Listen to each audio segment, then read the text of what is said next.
皆さんこんにちは、小島です。皆さんはバロラントにストーリーがあることを知っていますか？なんとなくは知っているけど詳しくはわからないって方多いと思います。僕もその一人でした。気になってストーリーを調べていたんですけど、これはクソおもろい。マジで本当におもろい。死ぬほど。とりあえず早く行きましょう。バロラントの世界へ。フ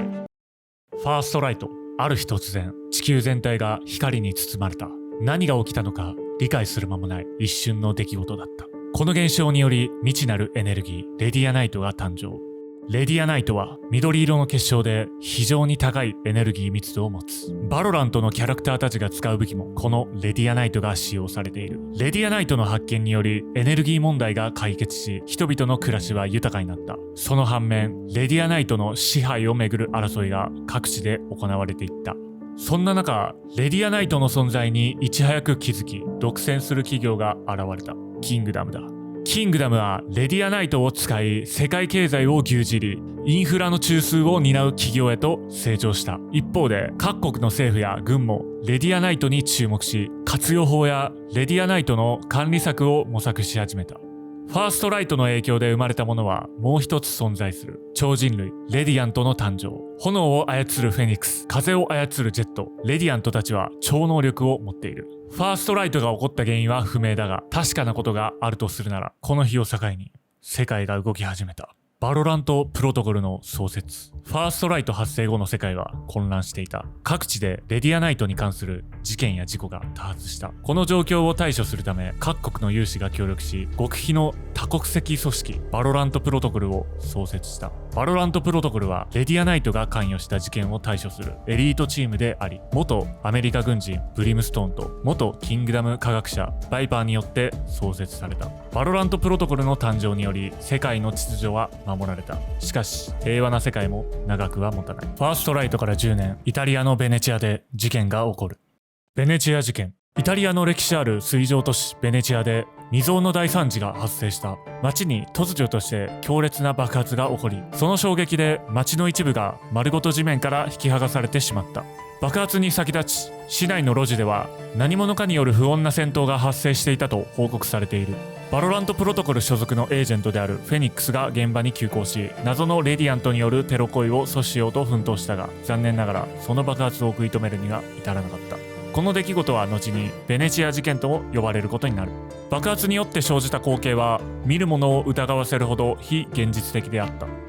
宙に浮かぶ瓦礫の島からは途切れた運河の水が滝のように流れ落ちた。ベネチアの一角が約90メートル上空に浮遊するという衝撃的な光景に市民も当局も呆然自失となった。事件直後、犯人とみられる人物は混乱に生じて姿を消した。現地にはすぐさま治安当局や救急隊が駆けつけ、キングダムの職員も投入されて被害地域の封鎖と原因究明に当たった。キングダムは世界各地で新資源レディアナイトを管理している巨大企業であり、この爆発との関連も疑われたためである。実際現場からはレディアナイトを利用したとみられる高度な機器の残骸が発見されており、テロ攻撃が技術事故かについて様々な憶測を呼んだ。バロラントプロトコルも秘密裏に調査を開始した。バロラントプロトコル所属のフェニックスは爆発時に現場で戦闘に関わっていたものの意識を失っており、組織は改めて内部情報の収集と敵の正体解明に乗り出した。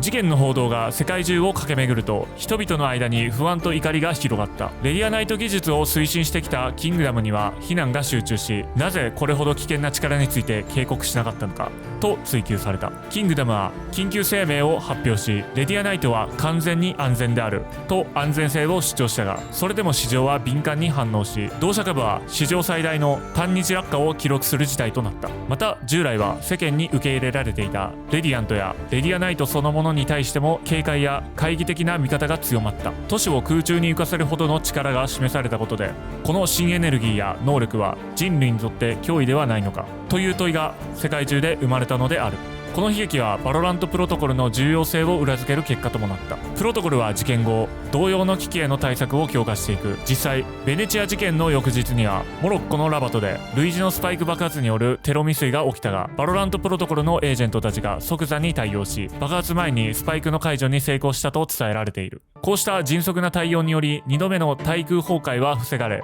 バロラントプロトコルは密かに世界を守る静止力として機能し始めた。ベネチア事件は純粋な災害として多くの人々の記憶に焼き付き、その後の社会にレディアナイトとレディアントへの警戒感を芽生えさせたのである。一方でバロラントプロトコルはこの事件を教訓に水面下でさらなる脅威と戦う決意を固めていった。では誰がどのような目的でスパイクを設置したのか。モロッコのラバトでフェニックスが見たもう一人の自分がその答えとなる。オメガアース。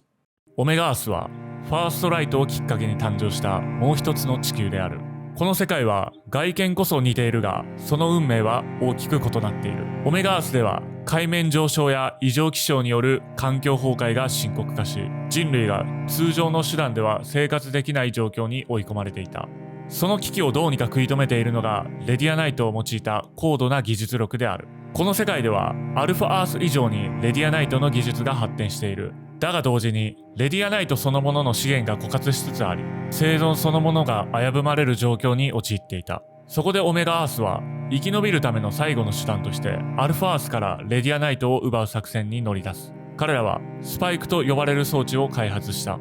これは爆弾ではなく、アルファ世界のレディアナイトを強制的に抽出・転送するための装置である。オメガアースのエージェントたちは自らの世界を救うためにアルファアースへとやってきた。それは侵略というよりも絶望に満ちた世界の住民が選んだ生き残るための戦争である。このようにバロラントの戦いは単なる正義と悪の戦いではなく、2つの地球、2つの存亡をかけた衝突なのである。しかし2つの地球は初めから敵だったわけではない。共に支え合い生き延びる術を探ろうとしていたのだ。エバレット・リンド研究所の惨劇。バロラントの世界においてアルファアースとオメガアースの協力関係が崩壊する決定的な契機となった大事件である。この研究所はレディアナイトの性質を根本から解明し、両世界を救うための画期的な研究を進めていた場所であった。この研究所はアメリカ・ニューメキシコ州に建設された極秘施設であり、アルファアースのキングダムコーポレーションとオメガアースのキングダムインダストリーが共同運営していた。両世界の科学者たちは協力して大型レディアナイト衝突装置 LRC の開発に取り組んでいた。目的はレディアナイトの持つエネルギーを安定して活用するための研究であり、両世界にとって極めて重要な希望の象徴でもあった。だがその裏で暗躍したのがフランス人兵器技術者のヴィンセント・ファブロン、後のチェンバーである。彼はアルファ側の協力者を装いながら密かに LRC の設計図を入手し、研究所の破壊工作を進めていた。さらにオメガアースにも自身の巨像が存在しており、2人は協力してこの研究所を爆発しようと画策していた。研究所の爆破は LRC の初稼働当日に発生した。突如として施設全体が爆発し、研究員は全滅。施設は跡形もなく吹き飛んだ。爆心地にはアルファアースとオメガアースの2つの生態系が入り混じるようなデュアルバイオームが発生しており、この事故が単なる爆発ではなく2つの世界の物理衝突によるものであったことが明らかにされている。この事件をきっかけにアルファアースとオメガアースの関係は悪化。後に起こったとされるオメガアースによるアルファアースの侵略もこの事件がきっかけとなっている。ブリムストーンは言った。守っているだけではいずれ限界が来る。ポータル開発。アルファースはオメガアースへ移動するためのポータル開発をキルジョイを中心に開始した。キルジョイはエバレット・リンドで使用されていた次元間テレポート技術の再現を試みる。だが肝心の設計図は事故で失われていた。キルジョイはバインドや訓練場に設置されている短距離テレポーターを参考にし、長距離ポータルの構築に挑んだ。ポータルの電源が何度も落ちるなどトラブルが頻発し、開発は難航。この状況になるかを知っていたかのようにチェンバーが動き出す。チェンバーはポータル開発の手助けができるとバロラントプロトコルへの加入をブリムストーンに申し立てる。ブリムストーンはそれを承諾。18番目のエージェントチェンバーとして加入したのだ。そしてチェンバーは有言実行し、ポータル設計図の提供、電力問題を補うエージェントネオンを推薦し、電力不足の解決など結果に大きく寄与した。しかしその矢先、バロラントプロトコルの根幹を揺るがす大事件が発生した。機密漏洩事件。任務進行中、バロラントプロトコルに異常事態が発生する。極秘情報が外部に流出したのだ。犯人は後にバロラントプロトコルに加入することとなるフェイドだった。なぜフェイドは機密情報を漏洩したのか。舞台はトルコ。フェイドは影と悪魔を操る力を持ったレディアントであり、裏社会では情報屋として知られていた。しかしある日、バロラントプロトコルに関する機密情報を漏洩させる。その内容はエージェントの実名や出身地、活動記録にまで及び、レディアナイトの技術、虚像世界に関わる断片的な情報までも含まれていた。フェイドは情報の全てを公開するのではなく、一部だけを流出させ、残りを交渉材料として使おうとした。彼女はバロラントプロトコルと正面から接触し、自らの要求を突きつけたのである。その目的は単なる利益や脅迫ではなかった。フェイドが追っていたのは、かつて自分の大切な存在を奪った正体不明の組織である。その組織がバロラントプロトコル、あるいはレディアナイトに関係していると睨み、彼女は情報の力を使って真実に迫ろうとしていたのだ。バロラントプロトコルは彼女を危険人物として警戒しつつも、その知識と能力に価値を見出した。尋問の末、フェイドは正式にプロトコルの一員として迎えられる。彼女自身も真実にたどり着くためにはプロトコルのリソースが必要だと認めたのである。情報漏洩、組織への挑戦、そして味方への転身。フェイドの物語は今も謎に包まれたままである。こうして情報漏洩事件は解決。そしてついにオメガアースへ侵入するための長距離ポータルが完成する。オメガアースへの侵入。この作戦にはキルジョイ、ネオン、レイナの3名のエージェントが参加した。目的はただ一つ。オメガアースがアルファアースから奪ったレディアナイトの行方を突き止めること。そしてオメガアースの技術や脅威の規模を直接確認することであった。彼女らはアルファアースで開発したポータル装置を使い、時空を超えてオメガアースへと侵入。着地点はかつてポルトガルのリスボンだった場所。だがそこはレディアナイト製の巨大ドームに覆われた海底都市となっていた。人類が住めないほど環境が悪化したオメガアースにおいて、ドーム都市は人々の避難所であり、技術の象徴である。アルファの3人はその都市に足を踏み入れ、秘密裏に通信施設への侵入を試みる。だがすぐにオメガ側の防衛が作動し、警報が鳴り響く。応戦してきたのはオメガアースのバイパーだった。同じ顔、同じ力を持つもう一人のバイパーに直面したレイナは動揺するが、激しい戦闘の末に脱出に成功。キルジョイたちは最小限の戦闘でミッションを完了し、アルファアースへの帰還を果たす。この作戦はアルファ側にとってオメガの世界がいかに過酷なものかを知る転機となった。そして単なる敵ではなく、絶望の中で生きようとするもう一つの自分たちが存在するという複雑な現実を突きつけられることになった。新たな動力源。サイファーの調査によると、何やらオメガアースは新しい動力源を手に入れていた。その新たなエネルギーとは、未知の古代異物が発する謎のエネルギーだった。管理者はバルーンバトラと呼ばれる男。アルファースはその男の調査を進めた。コードネームハーバー、本名バルーンバトラ。彼はかつてレルムという国際組織に所属し、危険な異物を守り封印する任務に当たっていた。レルムでフリーランスとして働いていたフェイドはレルムとの接触に成功。レルムの上官グリーブスによると、バルーンバトラは非常に貴重な異物を盗み逃走中だ。この件はレルムの内部問題であり、これ以上踏み込むなとのことだ。この事件の詳細をスカイが調査していくと、どうにもバトラがやったようには思えない。誰かが嘘をついている。事件当日、ムンバイ近郊の遺跡でバルーンバトラは強力な古代遺物を発見。その腕輪は彼の左腕に自ら取り付き、水を操る超常的な力を与えた。だがその遺物はレルムの上官グリーブスが軍事目的で狙っていたものだった。遺物を渡すことを拒否したバトラは、遺物を盗んだ裏切り者としてレルムから指名手配されてしまう。逃亡生活が始まった彼は異物の力で次々と追っ手をかわした。ブリムストーンはバルーンバトラーを救い出す決定を下した。逃亡から2ヶ月後、デリーの市街地で追い詰められたバトラの前にバロラントプロトコルの輸送機が現れる。ブリムストーン自身が空中で彼を救い出し、ようこそバロラントとバルーンバトラーを迎え入れた。彼はその瞬間からエージェントナンバー21ハーバーとなったのだ。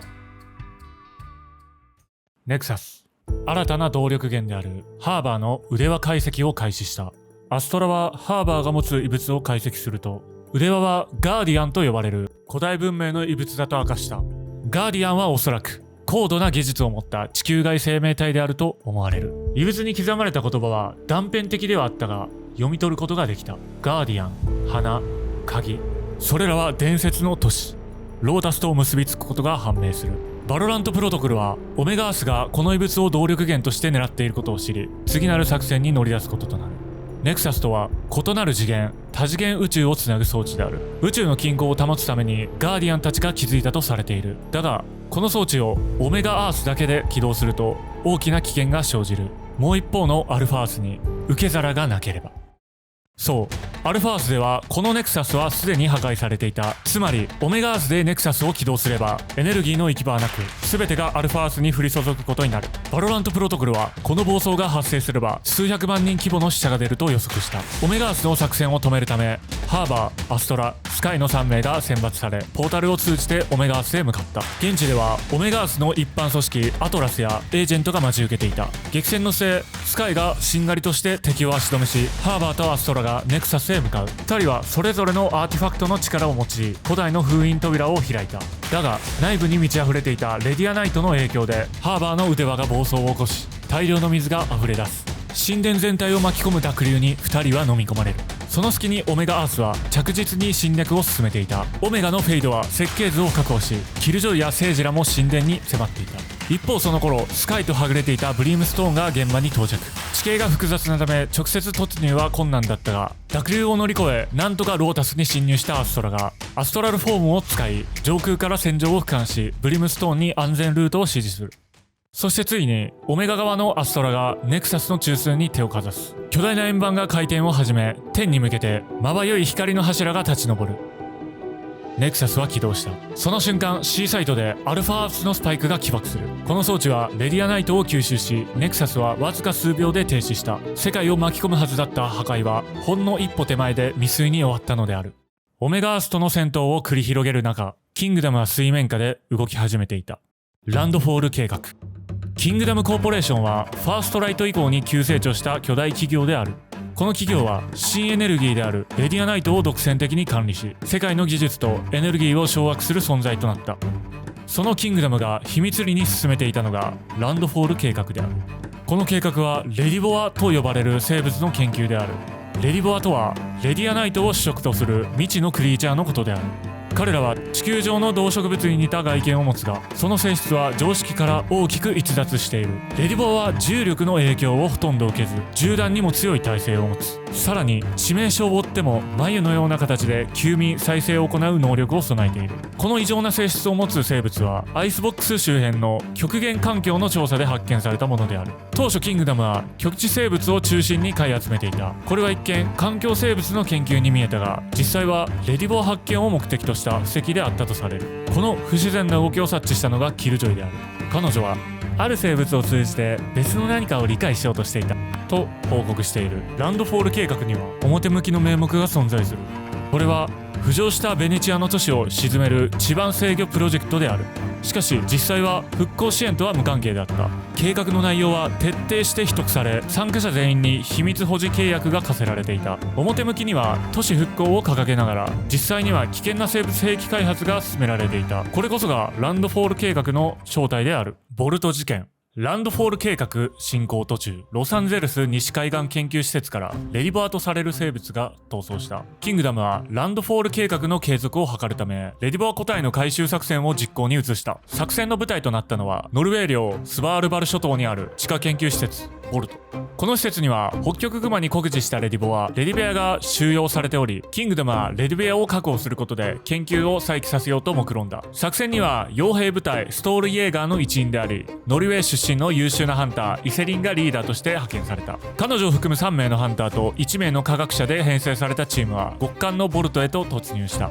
だがボルト内は不気味なほど静まり返り照明やセキュリティシステムは一部停止状態にあった。唯一稼働していたのはレディベア収容区画から発せられる微弱なビーコン信号のみだった。チームが奥へ進むと収容ユニットは破壊されておりレディベアの姿は消えていた。警戒を強めたその瞬間闇の中からレディベアが出現。瞬く間に仲間たちを襲った。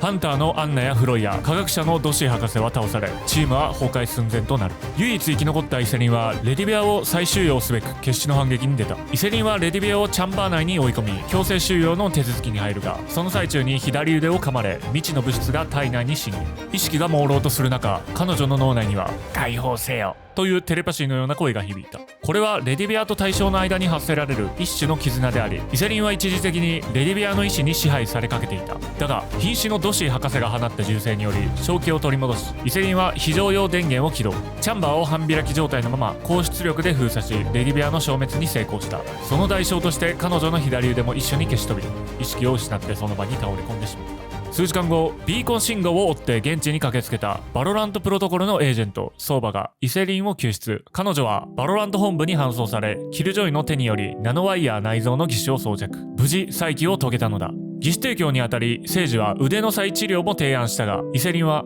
これは誇りであると誇示。義手と共に戦う道を選び、エージェント23デッドロックとして正式にバロラントプロトコルへ加入した。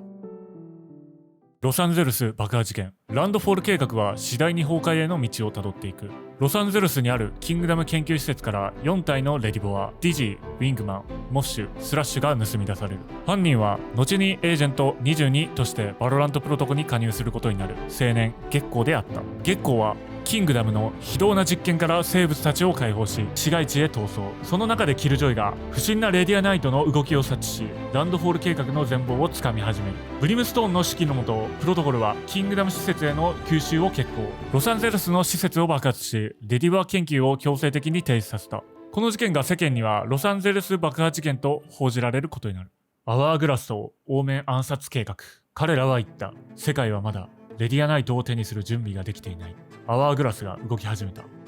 サイオンズ・アワーグラス。レディアナイトを中心に未知のエネルギーや技術を研究し、目的のためなら手段は選ばない。レディアナイトの存在を意図的に隠しており、その目的は未だ謎のままである。彼らが動き出した最大の目的は、バロラントプロトコル所属のエージェント、オーメンの抹殺であった。かつてゴーストと呼ばれ、記憶も肉体も奪われた彼には、アワーグラスと因縁があるとされていた。この任務を任されたのが、当時最も優秀な暗殺者の一人、リージャオだ。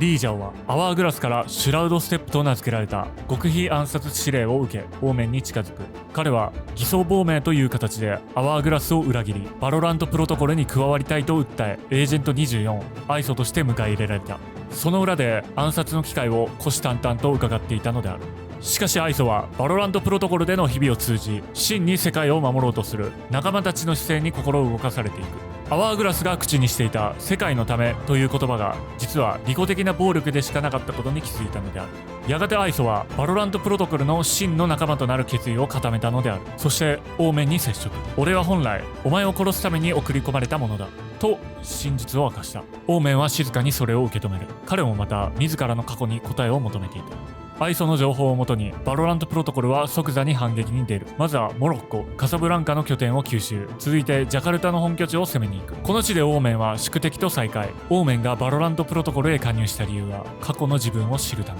戦闘の中で過去の自分を思い出すオーメン。やられそうになるも相場の援護の末、敵を高層ビルから突き落として決着をつけた。戦いの中、オーメンは組織の内部資料を発見。その鍵となったのがスコットランドの図書館に保管されていた古い日誌である。しかしそこに書かれていた文字はサイファーですら全ては解読できなかった。そこで一役買ったのがオーメンが推薦しバロラントプロトコルに加入したエージェントクローブである。彼女は過去にアワーグラスと関係があり、その際にアワーグラスの基地についても耳にしていたのである。クローブの情報をもとにバロラントプロトコルはアワーグラスの本部アビスを特定、そして制圧に成功する。アビスにあった異物と機密データは全てバロラントプロトコルの手に渡った。こうして暗殺者アイソの裏切りとバロラントプロトコルの過断な行動により、長きにわたり暗躍してきたアワーグラスは歴史の闇へと消えたのである。そして彼女が長い眠りから解放された。